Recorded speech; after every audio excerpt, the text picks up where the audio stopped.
சேலம் பெரம்பனூர் பகுதியில் தலையில் பலத்த காயத்துடன் தண்ணீர் தொட்டியில் மூழ்கடித்து பெண் கொலை செய்யப்பட்டு கிடந்த சம்பவம் பெரும் அதிர்வலைகளை ஏற்படுத்தியுள்ளது. கணவர் பிறந்த நாளில் மனைவிக்கு நேர்ந்த கொடூர சம்பவத்தின் பின்னணி என்ன? சேலம் சீலநாயக்கன்பட்டி பகுதியைச் சேர்ந்தவர் 40 வயதான முருகேசன்.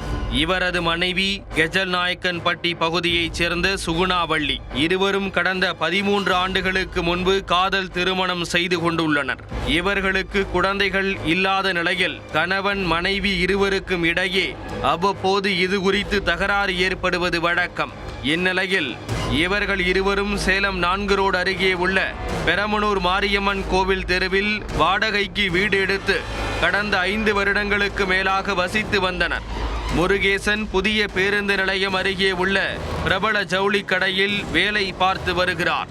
இந்நிலையில் ஞாயிற்றுக்கிழமை முருகேசனின் பிறந்த நாள் என்பதால் காலையிலேயே பிரியாணி சமைத்து சாப்பிட்டுவிட்டு வேலைக்கு சென்றுள்ளார். வேலைக்கு சென்ற சிறிது நேரத்திலேயே முருகேசனின் வீட்டிலிருந்து பெரும் சத்தம் வந்துள்ளது.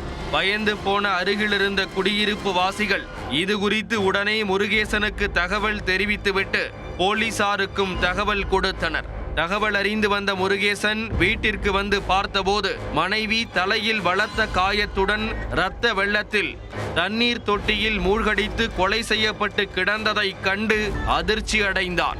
தொடர்ந்து சம்பவ இடத்திற்கு வந்த போலீசார் உடலை கைப்பற்றி விசாரணையை தொடங்கினர்.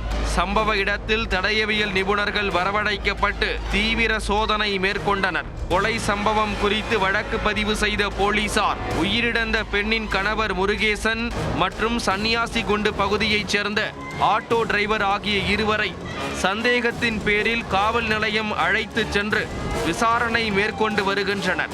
குடும்ப தகராறு காரணமாக கொலை நடந்ததா அல்லது திருமணத்தை மீறிய உறவால் நடந்த கொலையா என்று பல்வேறு கோணங்களில் போலீசார் விசாரணையை முடுக்கிவிட்டுள்ளனர். கணவரின் பிறந்த நாளில் மனைவி கொடூரமாக கொலை செய்யப்பட்ட சம்பவம் அப்பகுதியில் பெரும் பரபரப்பை ஏற்படுத்தியுள்ளது.